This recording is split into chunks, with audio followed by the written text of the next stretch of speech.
में की है, लेकिन बुद्ध के अस्तित्व पे एक निराशवादी होने का ठप्पा जो लगाया जाता है, जिससे हम भी कभी-कभी हमें भी ऐसा लगता है कि हाँ, बुद्ध तो दुःख से ही अपने दर्शन को, अपने अनुभव को वो कहते हैं। तो लोग भी जो सोचने वाले हैं या बुद्ध के अस्तित्व को समाप्त करने के लिए जो बातें करते हैं कि बुद्ध जो निराशवादी है, लेकिन बाबा साहब कहते हैं कि बुद्ध निराशवादी नहीं है। बुद्ध का जो अस्तित्व है आशावादी है, क्योंकि बुद्ध जो ये कहते हैं कि अगर दुख है तो उसका कारण भी है और समाधान भी है। तो समाधान जो है वो आशा है। हाँ? जब हम कारण को समझते हैं तो कारण को दूर करते हुए, उस मार्ग का अनुसरण करते हुए, उस प्रकार के कर्म करते हुए, उस प्रकार से अपने जीवन में बदलाव लाते हुए, हाँ, जो कुछ भी हमें प्राप्त होता है वही आशा का एक उम्मीद है, हाँ, कि जो व्यक्ति अपने जीवन में दुख में से सुखी होता है, गरीबी में से श्रीमंत होता है, या किसी भी यातनाओं उस यातनाओं से मुक्त होता है। तो बुद्ध का जो दर्शन जो है, जितना आशावादी है उतना ही वो यथार्थवादी है, रियलिस्टिक है। बुद्ध ने ऐसे उपाय धर्म में कि वो जिसे हम कहते हैं गुरु मंत्र कहते हैं, एक व्यक्ति को ही कहा जाता है या विशिष्ट समय में ही कहा जाता है, लेकिन बुद्ध ने अपने पूरे व्यक्तित्व में हर बात पूरी तरह से स्पष्ट करके बताई है। हाँ, उन्होंने ऐसा कुछ भी छुपाया नहीं है कि जो मानव जीवन के लिए, कल्याण के लिए या दुख से मुक्त होने के लिए या सुखी होने के लिए जो बात है, बुद्ध ने हर एक बात हर एक तरीके से, हाँ, अनेक लोगों को उन्होंने बताई है।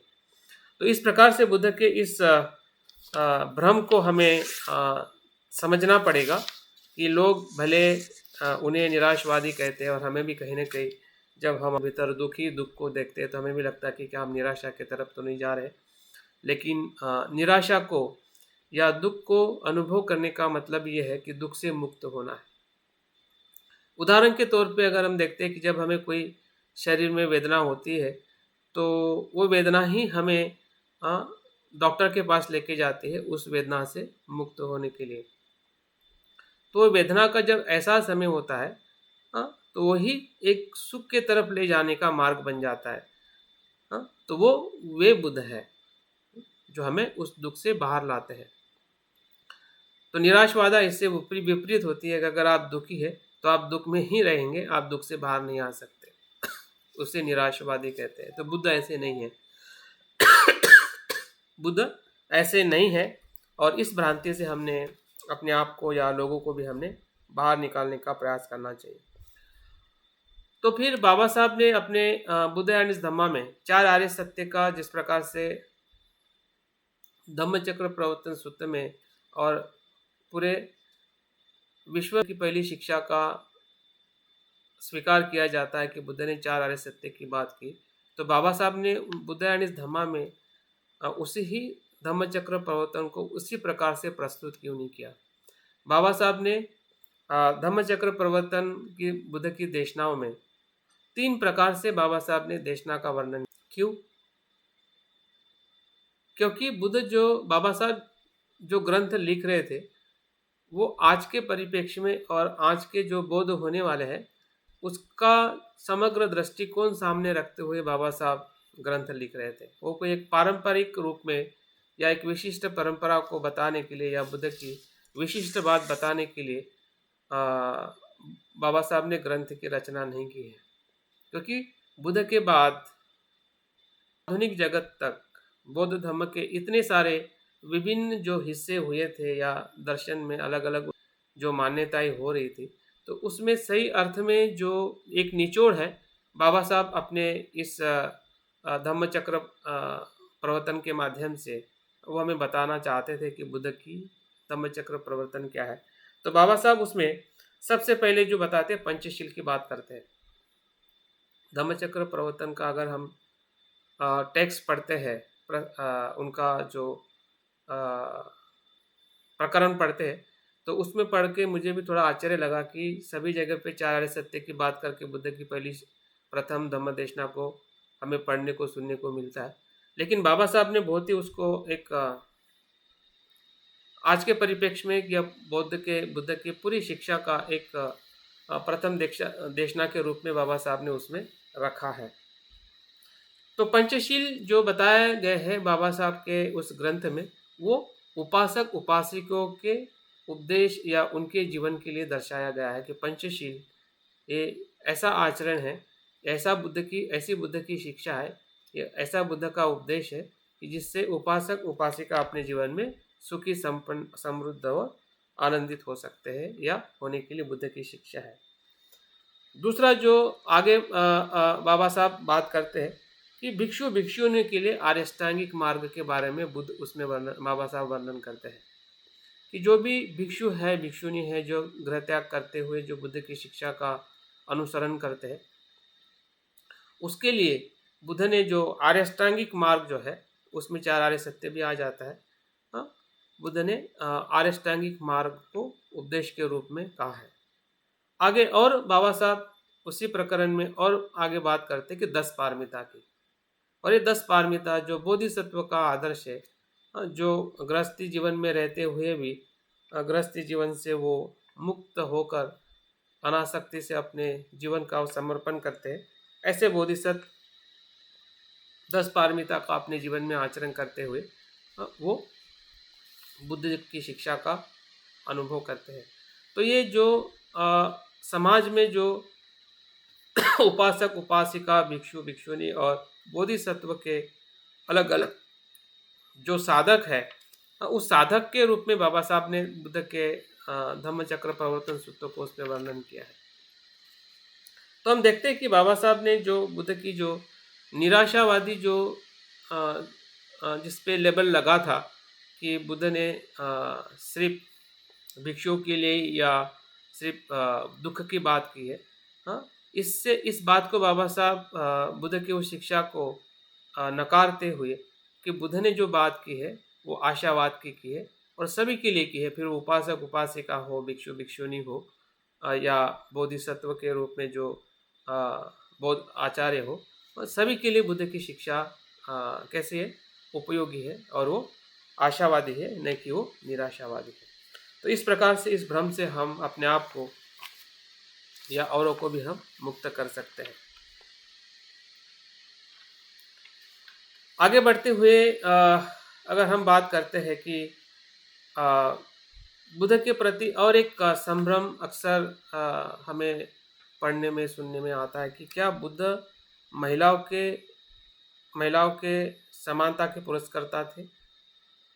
तो अगर वो थे तो बुद्ध ने पहले 2 बार उनकी जो मौसी थी या उनकी जो स्टेप मदर थी माँ प्रजापति गौतमी, तो उन्होंने 2 बार संघ में आने की विनती करने के बाद भी बुद्ध ने क्यों उनको नकारा।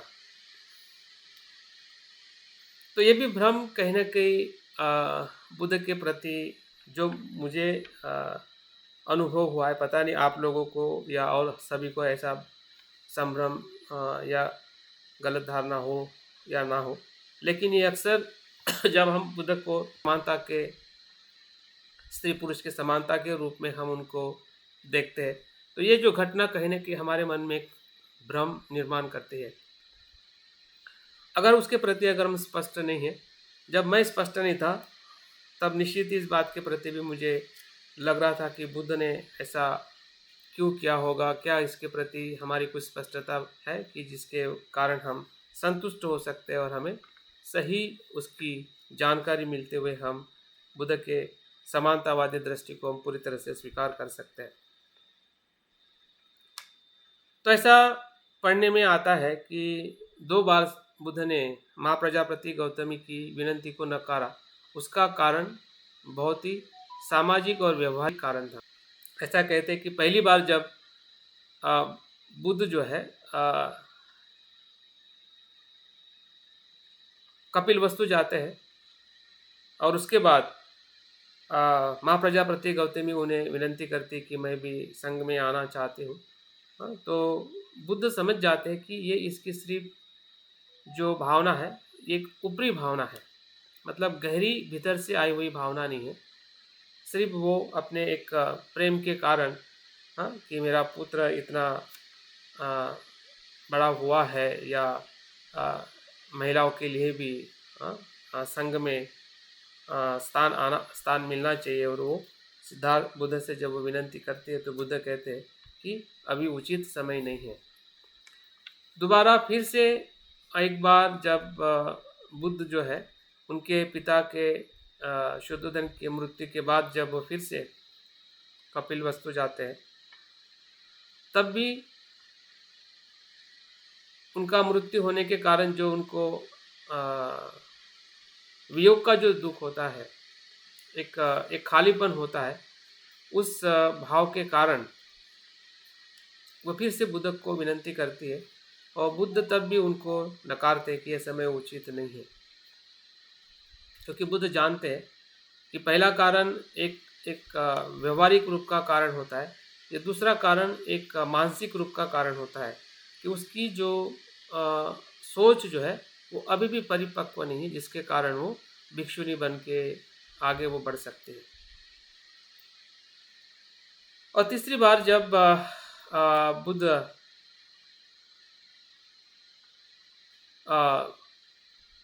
तीसरी बार जब माँ प्रजापति गौतमी एक पूरा संकल्प करके आती है, संकल्प ऐसा करके आती है कि वो मुंडन करके आती है, चिवर पहन के आती है, और अपने साथ में 500 और उनकी जो शाक्य महिलाएं हैं, राजकुमारी है, हाँ, इन सभी महिलाओं को भी वो तैयार करती है। और वे भी उसी प्रकार से राजगृह से चलते हुए वो मुझे लगता है कि वैशाली तक आती है।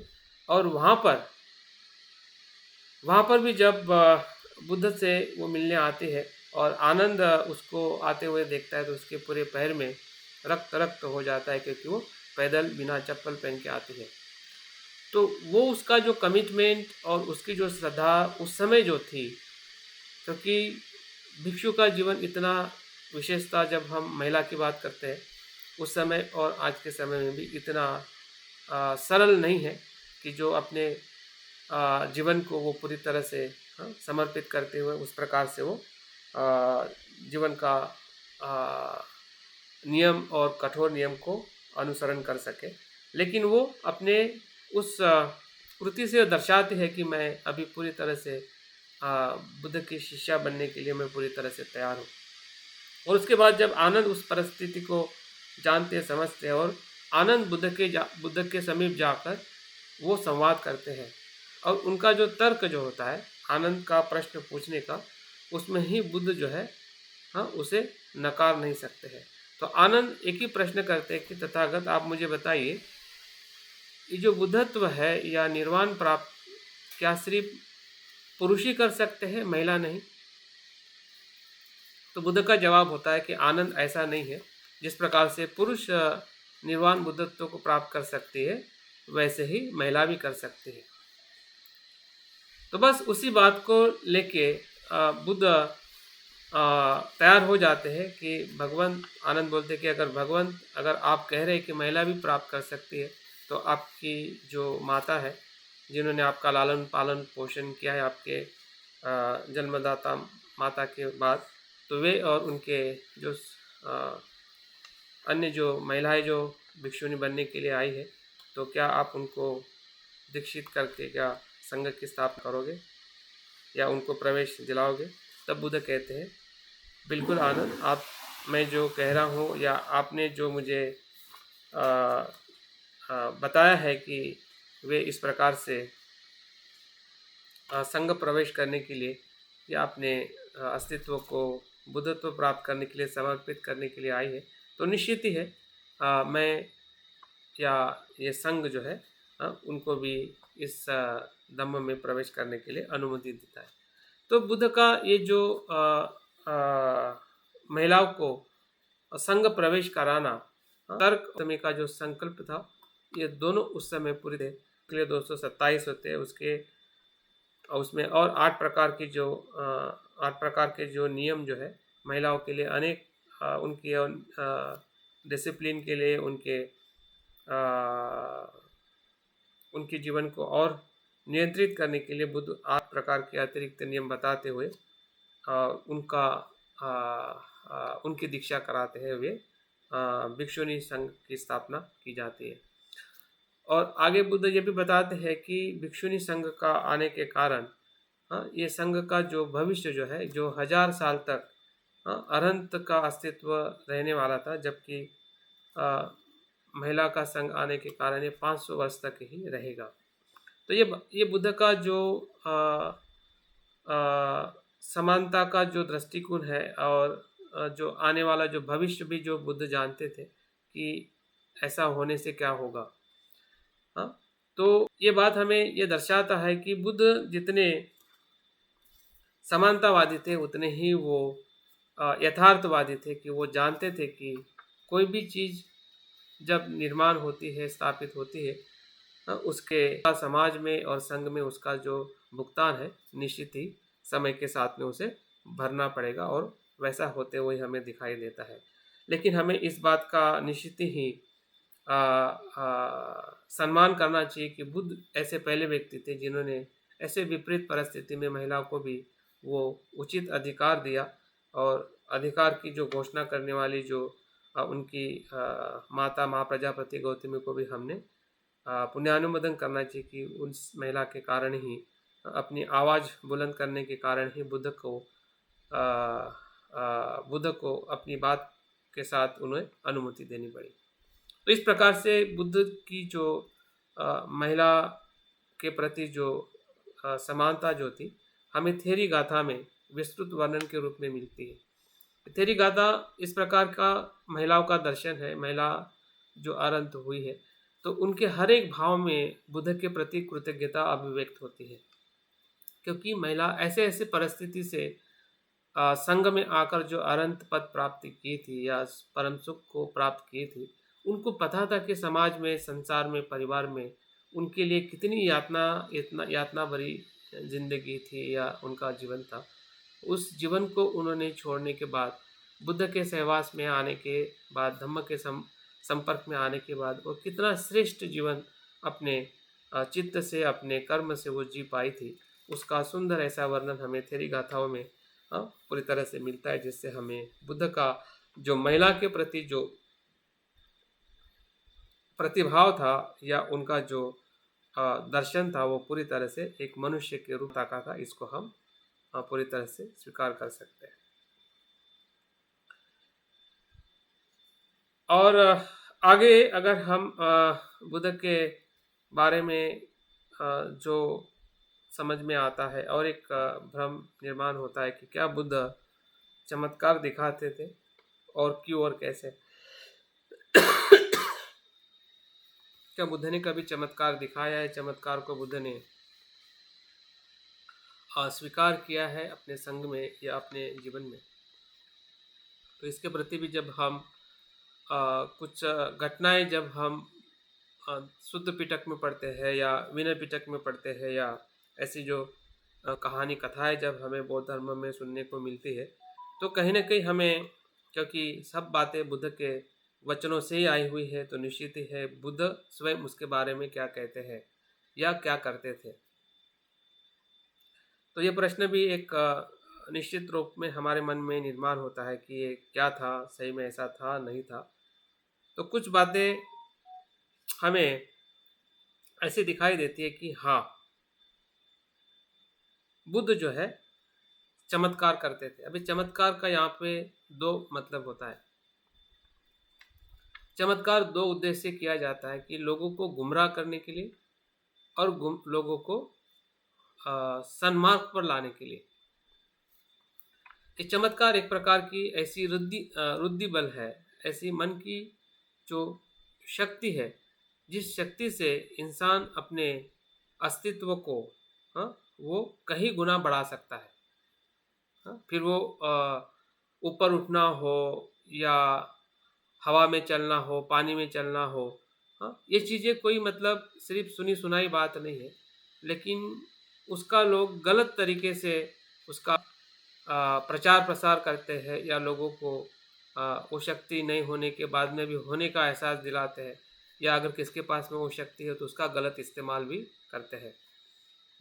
लेकिन अगर बुद्ध के जीवन में अगर कुछ घटनाओं को जो मुझे पढ़ने में आई है, या शायद आप भी उसका संदर्भ अगर उस सूत्र में पढ़ते हैं या उस घटना में पढ़ते हैं, तो सबसे पहला जो बुद्ध ने जो चमत्कार दिखाया था, जब वो बुद्धत्व प्राप्त करने के बाद 5 वर्गीय भिक्षुओं को देशना देके जब वो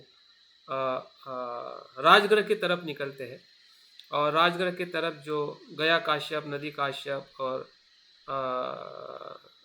ये जो भाई होते हैं, उनको जब वो अपने धम्म में दीक्षित करते हैं, तो उस समय का जो नदी काश्यप जो था, वो सबसे बड़ा आश्रम था और उसका जो मुखिया था, वो उस समय राजगृह में काफ़ी सम्मानीय संत था या गुरु था।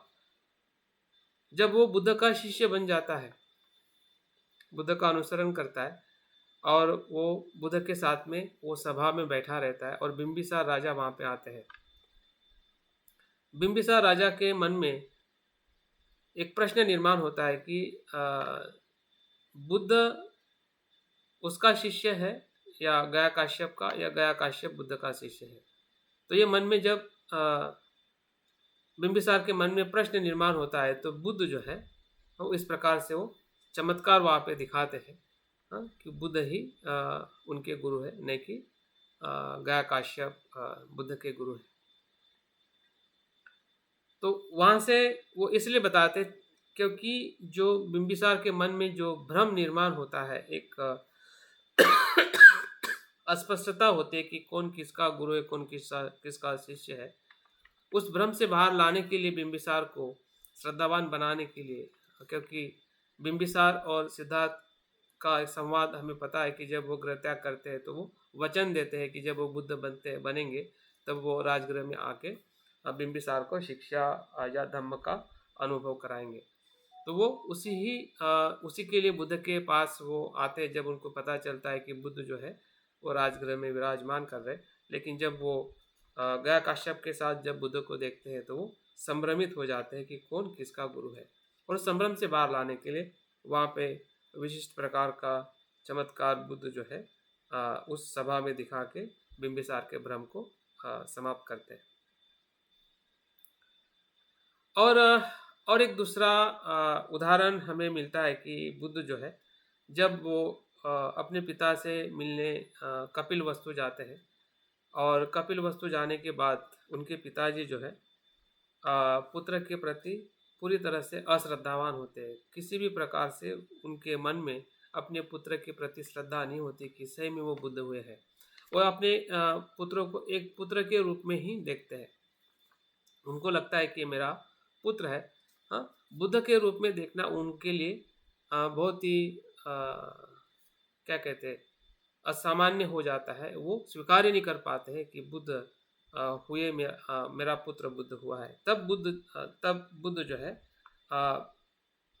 शुद्धोधन के सामने इस प्रकार से वो चमत्कार दिखाते हैं कि वो किस प्रकार से श्रेष्ठ है, किस प्रकार से वो बुद्ध है।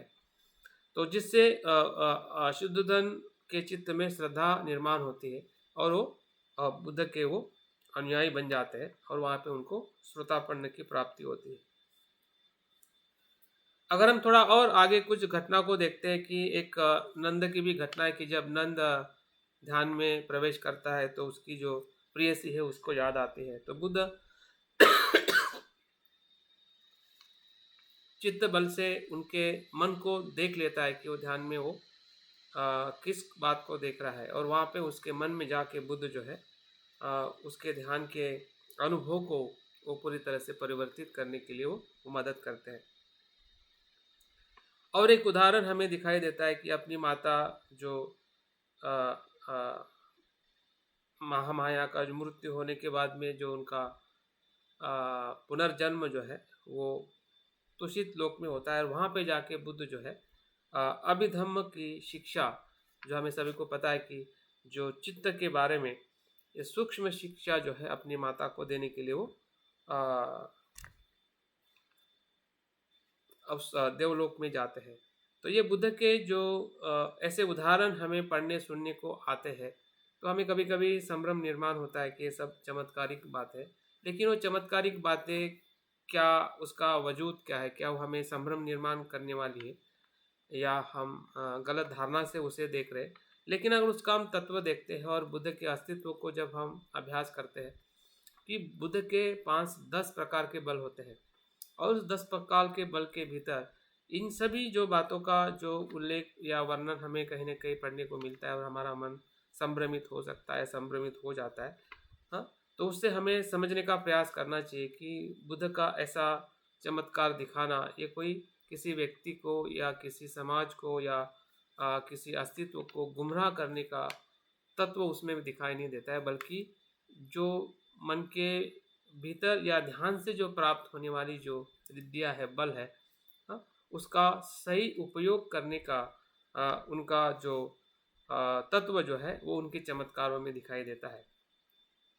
लेकिन आगे हमें इसका विरोध करते हुए भी बुद्ध दिखाई देते हैं और स्वयं भी अनेकों बार चमत्कार का इस्तेमाल नहीं करते।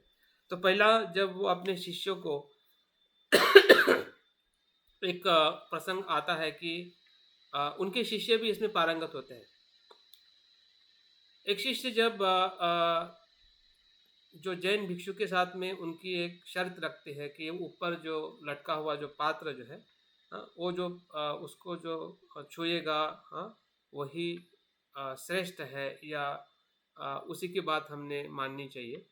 तो जैन मुनि के जो शिष्य जो होते हैं महावीर के, वो उसको छू नहीं सकते, लेकिन जो बौद्ध भिक्षु जो होते हैं उनके पास में ऐसा चमत्कार होता है कि उस पात्र को जो ऊपर लटका हुआ जो पात्र जो है उसको पकड़ के वो चारों दिशाओं तक वो घुमा सकते हैं, घुमा के वो अपने चमत्कार का वर्णन करते हैं कि चमत्कार की शक्ति उनमें है।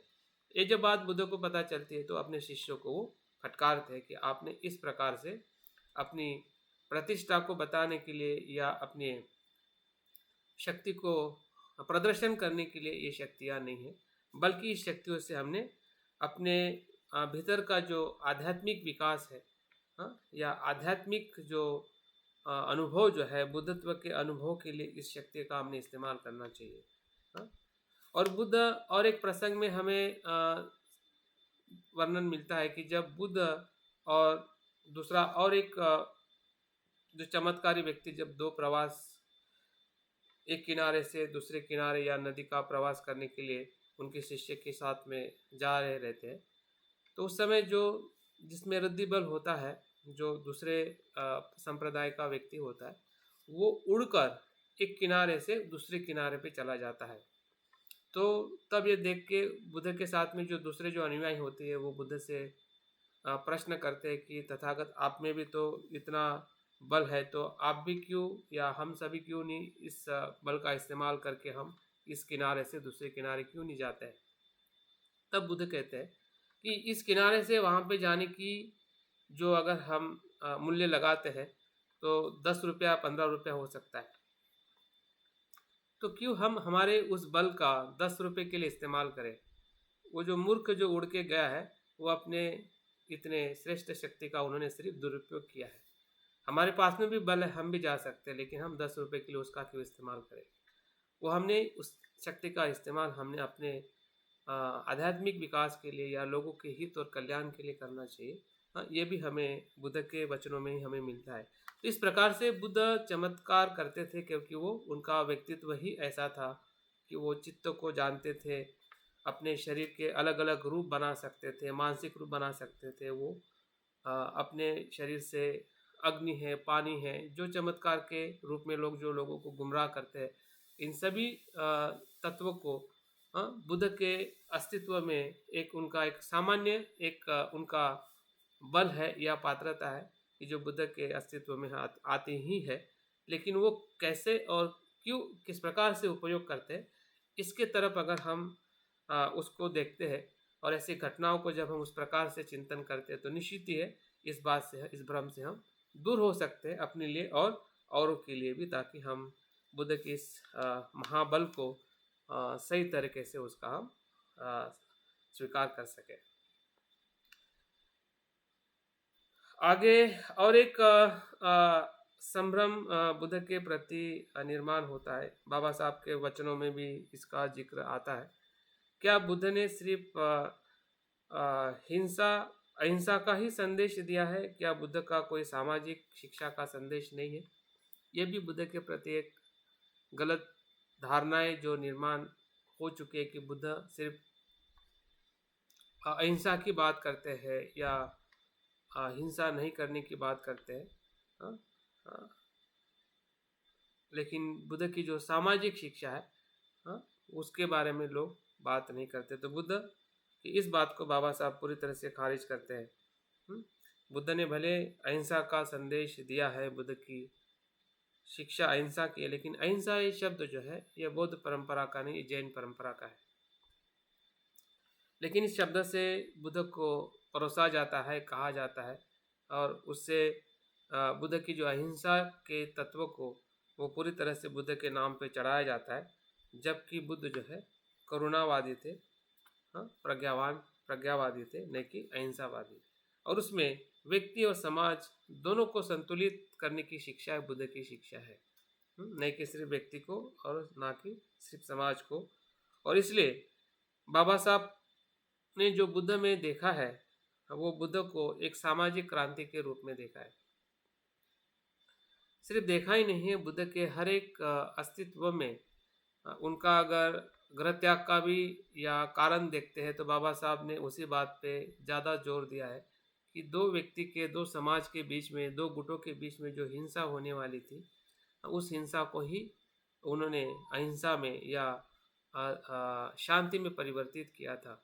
ये बुद्ध की ये पहले ही शिक्षा है कि जो बाबा साहब इसमें बताते हैं कि बुद्ध जो है पूरी तरह से सामाजिक रूप में समाज के दुखों को समझते हुए समाज में बदलाव लाने के लिए उन्होंने निरंतर उनका प्रयास रहा है कि वो पुरुष करते थे। अगर गृह त्याग की भी दूसरा अगर हम पहलू देखते हैं तो गृह त्याग का पहलू सिर्फ उनके स्वयं के दुख मुक्त करने के लिए नहीं था, बल्कि संसार के सभी जीव मात्रा के दुख मुक्ति के लिए था। जिसे हम बोधिसत्व का संकल्प करते हैं, कहते हैं, वो भी एक सामाजिक रूप में ही हम उसे देख सकते हैं। थोड़ा हम और आगे जाते हैं। बुद्धत्व प्राप्त करने के बाद जो बुद्ध जो है उसके जो अनुभव को अलग अलग पेड़ के नीचे 7 सप्ताह तक जो अनुभव लेते, उसमें जो चौथा सप्ताह जो है अजपाल वृक्ष के नीचे, हाँ, जो एक ब्राह्मण उनके पास में आता है और कहता है कि मैं ब्राह्मण हूँ और मैं जाति से श्रेष्ठ हूँ। तो मुझे ऐसा लगता है कि मनुष्य जो है वो जाति से श्रेष्ठ होता है, जिस जाति में जो जन्म लिया है। हम ब्राह्मण हैं, हम ब्राह्मण ही श्रेष्ठ है। तो बुद्ध उसी समय सबसे पहले क्रांतिकारी या समानता का संदेश देते हैं कि ब्राह्मण ऐसा नहीं है, कोई भी जाति से श्रेष्ठ नहीं होता है, बल्कि उसके कर्म से और गुणों से श्रेष्ठ होता है। तो सबसे पहला बुद्ध का जो विरोध है या जो स्थापना है, वो समानता की स्थापना बुद्ध करते हैं, और असमानता की जो स्थापना जो जाति परंपरा से उस समय प्रचलित थी, उस पर बुद्ध सबसे पहले जो बुद्ध का संदेश जो है वो जाति का विरोध है, जो जन्म से आधारित निर्माण हुई है, उस बात को बुद्ध खारिज करते हैं। यही बुद्ध का सबसे बड़ा सामाजिक तत्व है या सामाजिक शिक्षा है। बुद्ध होना ही अज्ञान से लोगों को मुक्त करना है। बुद्ध होने का मतलब सिर्फ ये नहीं है कि वो स्वयं ही ज्ञान को प्राप्त करते, स्वयं के साथ वो सभी संसार के अज्ञान को नष्ट करते हैं, और इसलिए वो करुणा के कारण वो लोगों को मदद करते हैं। वो जानते हैं कि लोग दुख से मुक्त कैसे हो सकते हैं। हाँ? और उनका जो 45 वर्ष तक का जो उनका सफ़र है, वो निरंतर समाज के हित और कल्याण के लिए, बहुजन हिताय बहुजन सुखाय, इस कल्याणकारी जो आदर्श है वो समाज को शिक्षित करने के लिए, समाज को दुख से मुक्त करने के लिए, सामाजिक बदलाव के लिए ही हमें दिखाई देता है। बुद्ध कहते हैं कि जो संघ का स्वरूप जो है महासागर की तरह है, कि इसमें जो भी जाति का व्यक्ति आता है, जिस प्रकार से अलग अलग नदियाँ अपने नाम से उसका परिचय होता है, लेकिन जब वो महानदी में या समंदर में आ जाती है तो उस नदी का अस्तित्व समाप्त हो जाता है। वैसे ही बुद्ध का संघ है, महासागर की तरह। वहाँ पे किसी भी जाति का कोई भी अस्तित्व नहीं है, और सब मनुष्य के रूप में उसका स्वीकार किया जाता है, ऐसा बुद्ध का संघ है।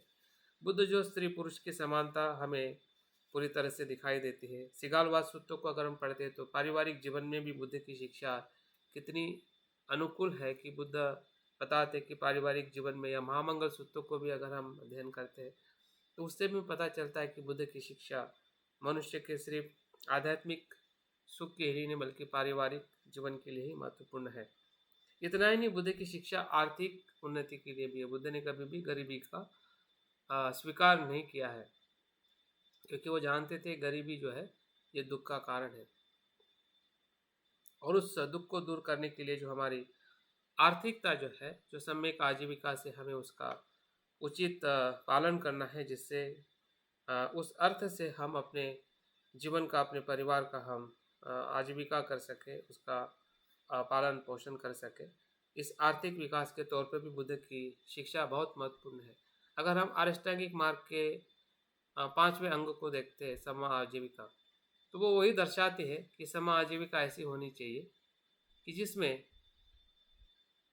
स्वयं का भी कल्याण हो और औरों का भी कल्याण हो, किसी को भी हानि ना हो। इस प्रकार की कोई भी प्रकार की आजीविका हो, व्यवसाय हो, या किसी भी प्रकार से धन कमाने का जो मार्ग हो, हमने पसंद करना चाहिए। और बनते तो आगे इसको और अच्छी तरह से बताते हैं कि आज के आधुनिक युग में जो हम किसी भी प्रकार का जॉब करते हैं, तो उस समय के भीतर हमने अपने लिए समय निकालना ये बहुत ही ज़रूरी है। जब तक हम स्वयं के लिए कुछ समय नहीं देते तो आजीविका भी, भले वो समय का आजीविका हो, लेकिन वो समय का आजीविका के अंतर्गत नहीं आ सकती अगर हम स्वयं के लिए समय ना दे सकें। बुद्ध की शिक्षा राजकीय स्वतंत्रता के लिए है। जो समाज, जो राज्य जो है एक धम्म के शासन से चले, ऐसे समाज की स्थापना करने के लिए बुद्ध ने उस समय के जितने भी राजा थे, हमें दिखाई देता है कि पूरी तरह से बुद्ध के अनुयायी थे, आचरणशील थे, कि जो अपने राज्य को धम्म के तत्व से वो चलाते थे। बुद्ध के बाद में जब हम सम्राट अशोक का राज्य देखते हैं तो वो पूरी तरह से राजकीय सत्ता और राजकीय जो धम्म राज्य जो है उसकी संकल्पना हमें बुद्ध की शिक्षा से ही विकसित होते हुए दिखाई देती है। तो बुद्ध मतलब सिर्फ एक ध्यानी और आध्यात्मिक ही पुरुष नहीं थे ऐसा, या उनको एक ही परिप्रेक्ष्य में दिखाया जाता है, और उससे बहुत सारे संभ्रम हमारे समाज में या परिवार में या सांसारिक रूप में उनके प्रति रहते हैं। लेकिन बाबा साहब के बुद्ध धम्मा के माध्यम से, या बाबा साहब की जो सोच बुद्ध के प्रति जो थी कि वे सामाजिक क्रांतिकारी थे, और इस बात को हमें समझने के लिए इन सभी बातों का हमें थोड़ा अध्ययन करना पड़ेगा, ताकि हम इस भ्रम से अपने आप को और औरों को भी मुक्त कर सकें। बुद्ध के प्रति और एक भ्रम है या गलतफहमी उस समय में भी थी, जब कुछ भिक्षु बुद्ध को पूछते थे कि तथागत आप मृत्यु के बाद में होते या नहीं होते हैं। तथागत मृत्यु के बाद या उनके महापरिनिर्वाण के बाद में होते या नहीं होते हैं, उनका अस्तित्व होता है या नहीं होता है।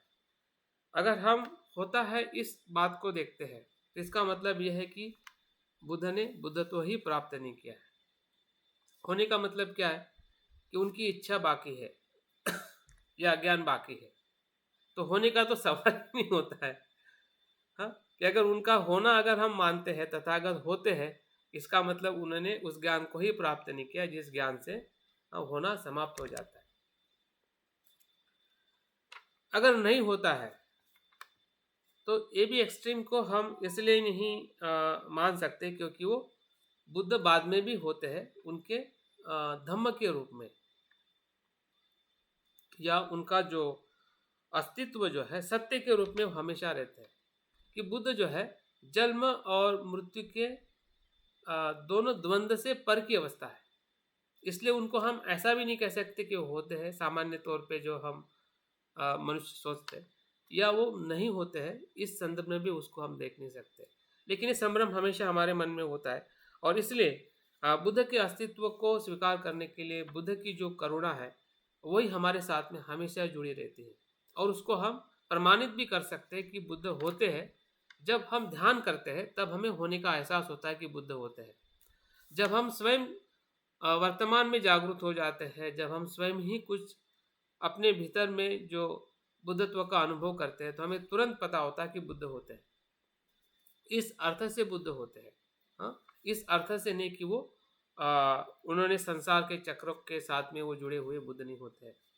जिस प्रकार से हमारा अस्तित्व होने का होता है, क्योंकि हम उस अज्ञान और तृष्णा के कारण हम निरंतर भव में बने रहते हैं। बुद्ध ऐसे नहीं बने रहते। वो उनका अगर जन्म अगर होगा भी तो वो तृष्णा के कारण नहीं होगा, बल्कि करुणा के कारण होगा। हमारा जन्म जो होता है तृष्णा और अज्ञान के कारण होता है। और इसलिए बुद्ध कहते हैं कि मेरे बाद में भी बुद्ध होंगे, जो जिससे मैत्रेय बुद्ध के नाम से वो बताते हैं। तो मैत्रेय बुद्ध सिद्धार्थ गौतम बुद्ध नहीं है। सिद्धार्थ गौतम बुद्ध का जन्म या उनका अस्तित्व जो है एक मनुष्य के रूप में, जब वो सुमेध से लेके सिद्धार्थ तक, वहां तक उनका प्रवास समाप्त हो गया है। लेकिन बुद्ध का प्रवास समाप्त नहीं है। बुद्ध का प्रवास समाप्त नहीं है, उनका अभी भी है।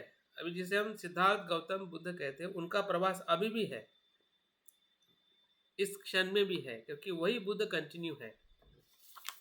भले उनका महापरिनिर्वाण हो चुका है, उनका शरीर नहीं है, हाँ? लेकिन बुद्ध का जो अस्तित्व जो है वो अभी भी बरकरार है।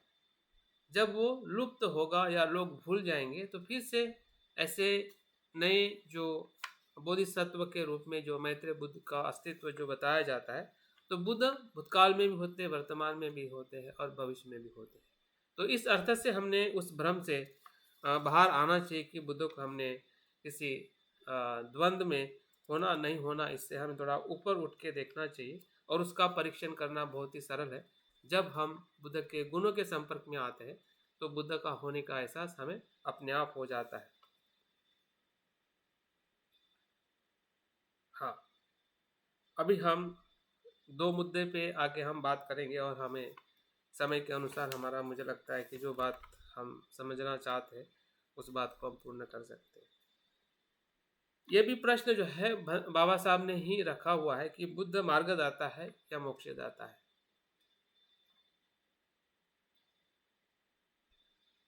और इसका जिक्र जो बाबा साहब 1950 के उनके महत्वपूर्ण संशोधनात्मक लेख में करते हैं कि बुद्ध और उनके धम्म के भविष्य, इस लेख के अंतर्गत ये बात करते हैं कि बुद्ध मार्गदाता है या मोक्षदाता है। और उसमें उन्होंने 4 धर्म को विश्लेषण करते हुए उनके जो संस्थापक का, उनके धर्म में क्या भूमिका है, उसका वर्णन करते हुए बताते हैं कि मोक्षदाता क्या होता है और मार्गदाता क्या होता है। मोक्षदाता वो होता है कि वे अपने अस्तित्व को पूरी तरह से वहाँ पे बरकरार रखते हैं।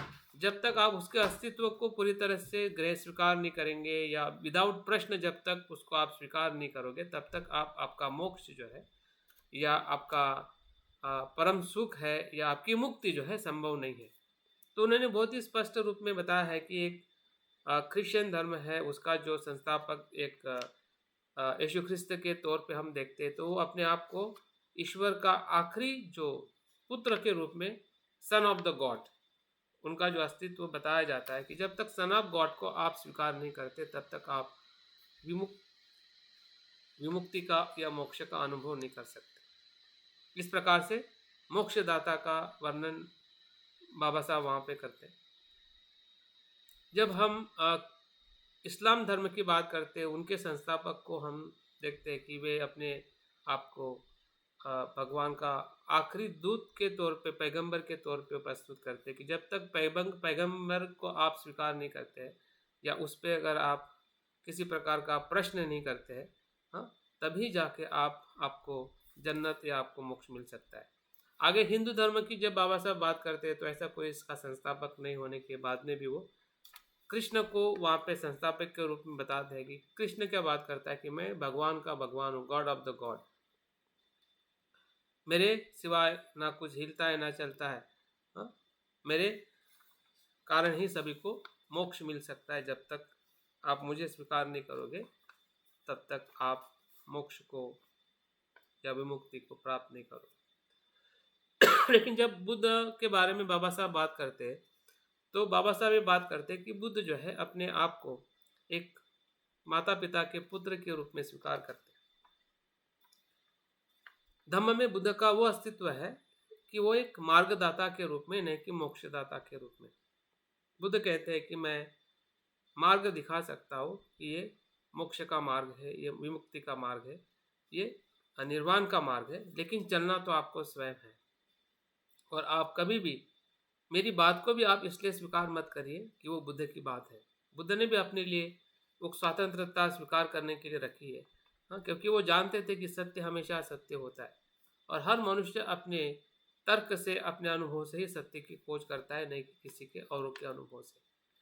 तो ये बुद्ध की जो महानता जो है या बुद्ध की जो भूमिका जो है अपने धम्म में, जबकि वो धम्म सर्वश्रेष्ठ है, फिर भी अपने धम्म को प्रमोट करने के लिए अपने जो अस्तित्व का जो लोप करना या ईगोलेस कहते हैं, अहंकार रहित बुद्ध का जो अस्तित्व जो है, इससे हमें दिखाई देता है कि बुद्ध अपने धम्म में एक किस प्रकार से वो अपने अस्तित्व को दर्शाते हैं।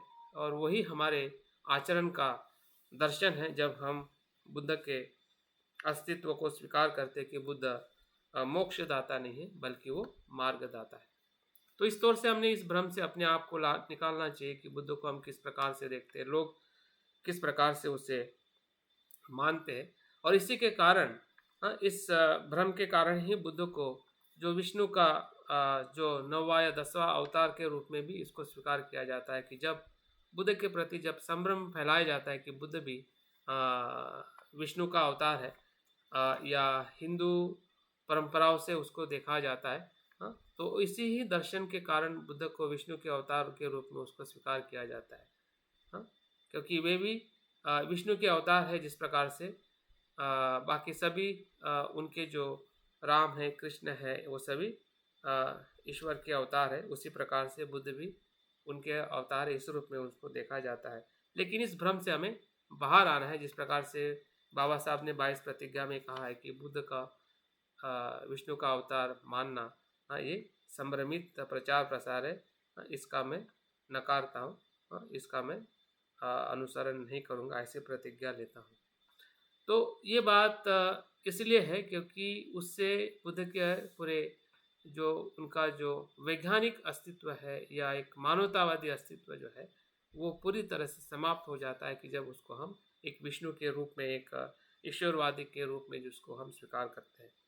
तो इस प्रकार से हमने बुद्ध के अस्तित्व को कैसे देखना चाहिए और बुद्ध के जो संभ्रमित जो मान्यता है, जो पारंपरिक रूप में या अनेक प्रकार से हमारे जीवन में आती जाती रहती है, उसको हमने पूरी तरह से समझते हुए नकारना चाहिए। ऐसे ही नकारने से भी हमारा ऊपरी तौर का मन तो नकार लेगा, लेकिन भावनिक रूप में हम हमेशा असमंजस्य में रहेंगे कि ये क्या ऐसा तो नहीं है, क्या ऐसा तो होगा। हाँ, क्योंकि मन में जो भाव जो है वो हमें हमेशा संभ्रमित करते रहते हैं। आखिरी और बहुत महत्वपूर्ण प्रश्न जो हमेशा हमारे मन में निर्माण होता है, क्या मैं बुद्ध हो सकता हूँ क्या? हाँ, क्या हम बुद्ध हो सकते हैं क्या? ये भी प्रश्न समरंग के रूप में या भ्रांति के रूप में हमेशा हमारे आसपास में दोहराते रहता है। हाँ? और बुद्ध की वचनों में ही हमें इसका जवाब मिलता है कि जब आनंद और बुद्ध का संवाद होता है और आनंद बुद्ध से कहते हैं कि भगवंत, आप कहते हैं कि हर एक व्यक्ति बुद्धत्व को प्राप्त करता है या कर सकता है। तो जिस गांव में हम रह रहे हैं, इस गांव के समीप, तो इस गांव के सभी लोग बुद्ध और अनंत क्यों नहीं है? तो इस प्रश्न का जवाब बुद्ध कहते हैं आनंद को कि तुम स्वयं ही इसका परीक्षण करो, गांव में जाकर लोगों को मिलो और पूछो हर एक इंसान अपने जीवन में क्या चाहता है। तो आनंद हर व्यक्ति को मिलता है गांव में जाकर और शाम तक वो रेड लिस्ट बना के लिए आता है और जब बुद्ध को बात करता है कि भगवंत, आपने जो बोला वो मैंने किया है, तो आप बताओ कि क्या लोगों की क्या इच्छा है, क्या चाहते हैं। तो उन्होंने पूरा लिस्ट निकाला, हर एक इंसान कुछ न कुछ सांसारिक इच्छा को ही चाह रहा था। कोई पुत्र चाहिए, कोई धन चाहिए, कोई पत्नी चाहिए, कोई बच्चा चाहिए, कोई पद चाहिए, कोई भी उसमें से एक इंसान नहीं मिला कि जिसे बुद्ध होना है, बुद्ध चाहिए। तब जाके बुद्ध कहते हैं कि आनंद, मेरा कहने का मतलब यह है कि बुद्ध तो हर इंसान हो सकता है, लेकिन उसकी चाहत पर आधारित है। अगर उसकी चाहत है तो बुद्ध होना उसके लिए इस जन्म में भले हो ना हो, लेकिन उसके आने वाले जब जब भी जन्म है वो निर्धारित करेगा कि वो बुद्ध के समीप जा रहा है या बुद्ध बन रहा है। अगर उसकी चाहत नहीं है तो बुद्ध भी चाहते हुए या बुद्ध भी होते हुए वो व्यक्ति बुद्ध प्राप्त करेगा, इसकी कोई शाश्वती नहीं है।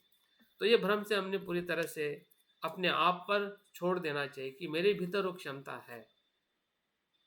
अगर मेरे भीतर वो बीज रूप में क्षमता है, अगर उसको मैं विकसित करना चाह रहा हूँ और कर रहा हूँ, तो ये संभ्रम हमारे मन से निकल जाना चाहिए कि मैं हो सकता हूँ या नहीं।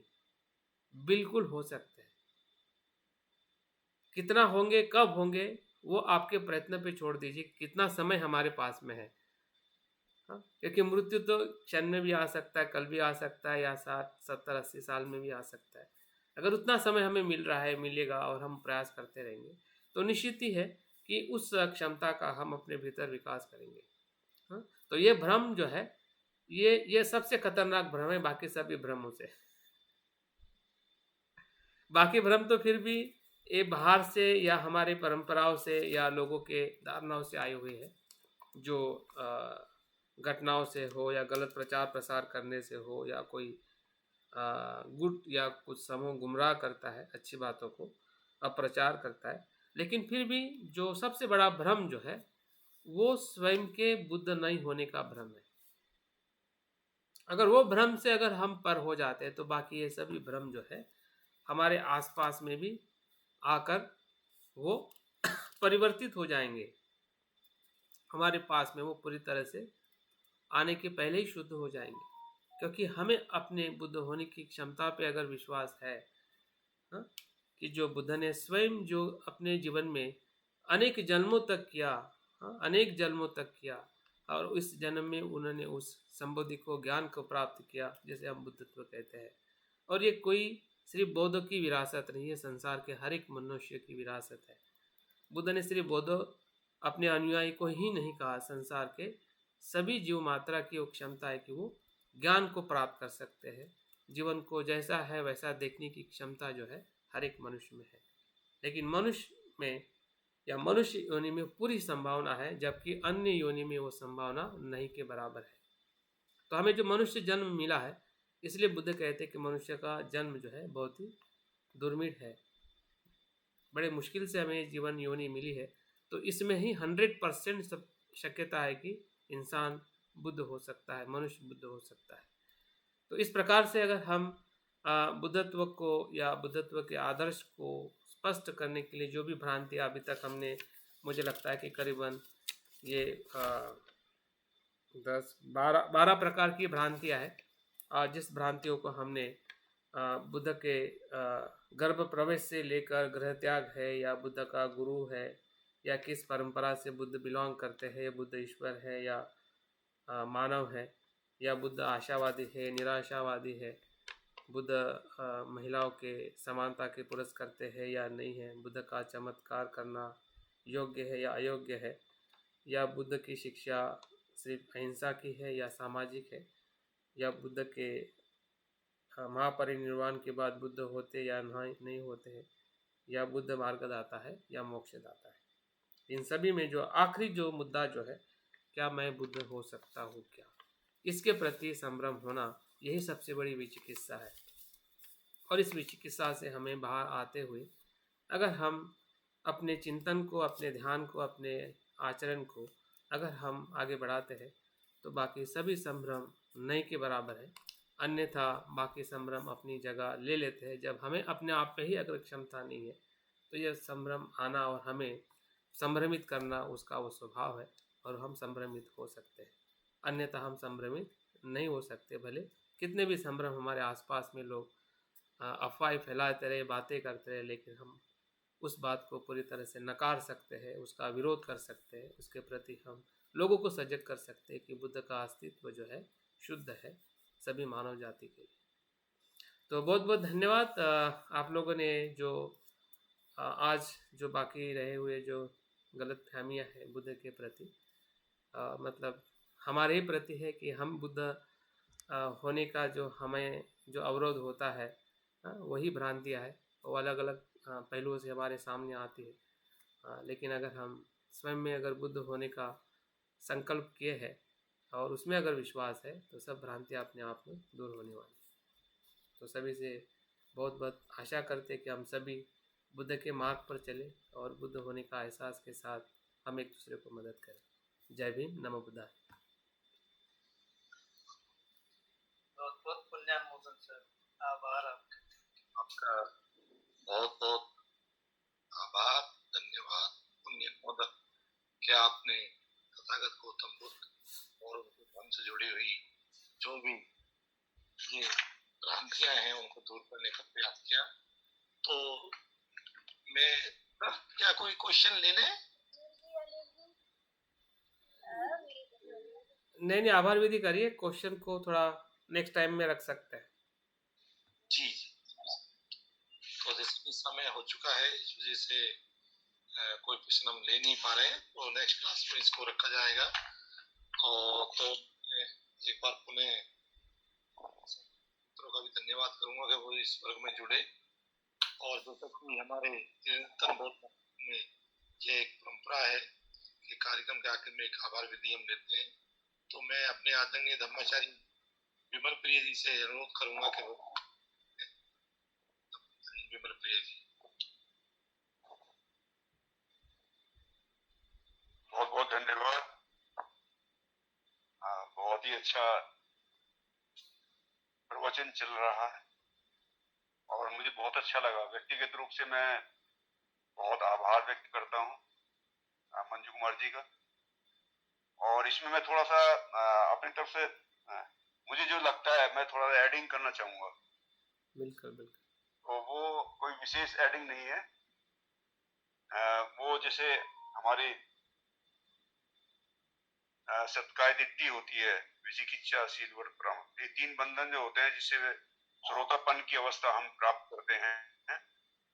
और जैसे हमारे आदरणीय धम्माचार्य जी ने बताया कि जो गलत धारणाएं जो बनती है, तो गलत धारणाएं वे धारणाएं होती हैं, उनके पीछे कोई सच्चाई नहीं होती। ये बात बिल्कुल क्लियर याद रख लीजिएगा।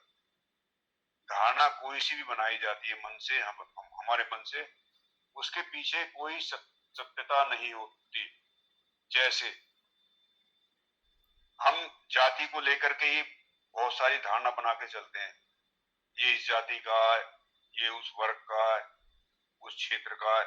लेकिन जाति को यदि एनालिसिस किया जाए, यदि जाति का पोस्टमार्टम किया जाए, तो उसमें कोई सच्चाई आपको नजर नहीं आएगी। सब आदमी सेम होते हैं, सबके पास फीलिंग, भावनाएं सबके पास होती है, विचार सबके पास होते हैं, तो उसमें कोई अंतर नहीं होता। तो ये बात बिल्कुल सच्चाई है। दूसरी बात ये जो बौद्ध धर्म, ये तो होगी धारणा वाली बात। दूसरी होती है मतलब भ्रम पैदा करना, भ्रम जिसे कहना चाहिए डाउट्स। जो डाउट्स जो हमें आते हैं, तो डाउट्स कहाँ आते, किस किस चीज के प्रति डाउट्स हमें होता है।